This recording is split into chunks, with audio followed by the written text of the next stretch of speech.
কবে থেকে আনা হয়েছে কলার এই বুগুলটা, ফ্রিজেই রেখে আসি। কবে থেকে শুধু কাটবো কাটবো বলে কাটা হচ্ছে না, একটু একটু কালো হয়ে গিয়েছে।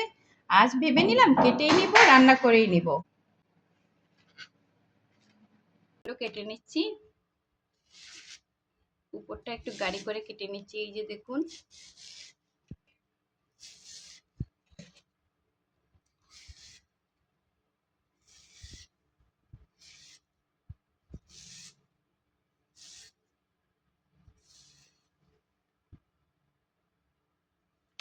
এখন আমি এগুলো সব কেটে রেখেছিলাম। এখন আমি কিভাবে কাটবো সেটা দেখিয়ে দিচ্ছি, কিভাবে এগুলোর একটা ফেউস আছে সেটা তুলতে হয়। এইরকম করে একটু পাতলা করে চাকি করতে হবে। চাকি করার পর এই যে ফেউসটা বার হয় আঙ্গুল দিয়ে এভাবে করতে হবে। তারপর আবার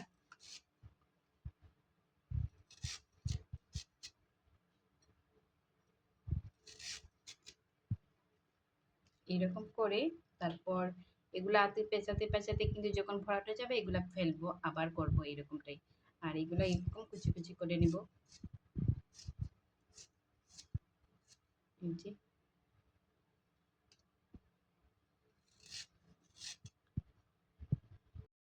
আমারটা বানানো হয়ে গেল। আমি এবার সিদ্ধ বসিয়ে দিলাম একটু পানি দিয়ে, আর সিদ্ধর সময় একটু লবণ দিয়ে দিচ্ছি, ভালো করে মজবে। আর ভালো করে একটু সিদ্ধ করে নেব, প্রায় 5-6 মিনিট। একটা প্যান বসিয়ে দিলাম,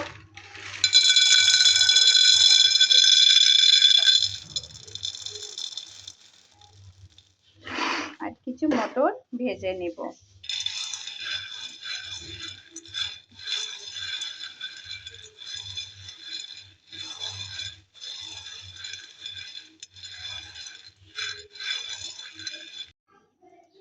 আমার মটরগুলো ভাজা হয়ে গিয়েছে, এবার আমি একটু পানি দিয়ে দিচ্ছি, ঢাকনা দিয়ে ঢেকে দেব এবং ভালো করে সেদ্ধ করে নেব। সেদ্ধ করতে যতটা সময় লাগে ততটা সময় নেবে। আমার মটরগুলো সিদ্ধ হয়ে গিয়েছে, আর এখানে আমি মটরের মধ্যেই কলার মোচাগুলো সিদ্ধ করে রেখে দিয়েছিলাম ফ্রিজের মধ্যে, কারণ যেদিন সিদ্ধ করে রেখে দিয়েছিলাম সেদিন রান্না করব না বলে আজকে বের করেছি রান্না করব, সেজন্যই। এখানে এই যে কলার মোচাগুলো সিদ্ধ করে রেখেছিলাম, এই মটর আর কলার মোচা কিন্তু একসাথেই রেখে দিলাম, আর রান্না করবো একসাথেই, সেজন্য।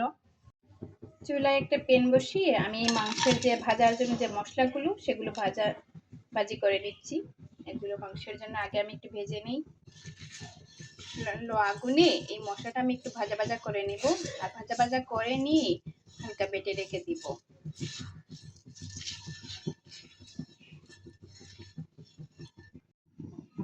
কলার মোচা আপনি চাইলে শুটকি দিয়ে রান্না করতে পারেন যে কোনো ভাবে, আর আমি আজকে রান্না করব এইখানে মুরগির হাড় গোড় এর কিছু মাংস ছোট ছোট করে রেখেছি ঘিলা, এগুলো দিয়ে।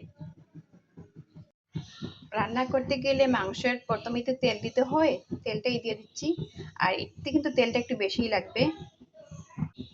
এখানে মশলা আমি এই যে রসুন আদা বেটে রেখেছি একত্রে, আর পেঁয়াজগুলো কুচি করে রেখেছি দেওয়ার জন্য। তেলটা গরম হয়ে গিয়েছে, আমি তা একটু ফোড়ন দিব, সবগুলো একত্রে দিয়ে দিচ্ছি।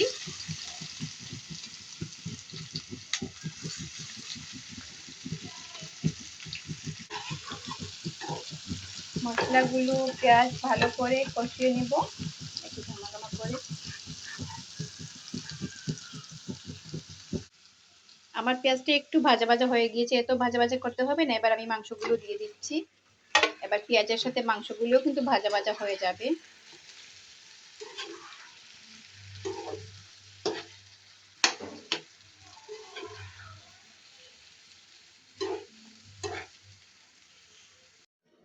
এখন আমি এই ভাজা মশলাগুলো একটু বেটে নিব। এত নিমেষ শুরু করতে হবে না। আমার মাংসটা একটু লাল লাল ভাজা ভাজা হয়ে গিয়েছে।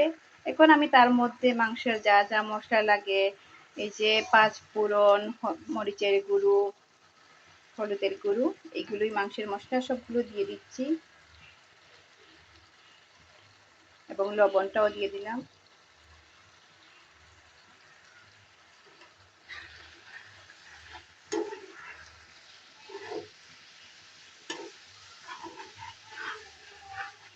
মশলাটা মিক্স করে নিব মাংসের সাথে।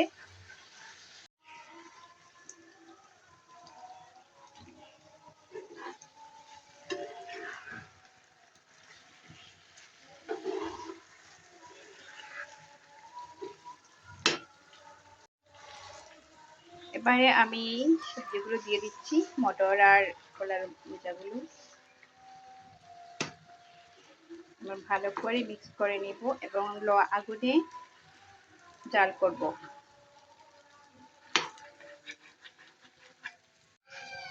এবারে একটু পানি দিয়ে দিচ্ছি, মশলাগুলো মিক্সড হবে এবং ভালো করে সিদ্ধ হয়ে যাবে। আর ঢেকে দিলাম।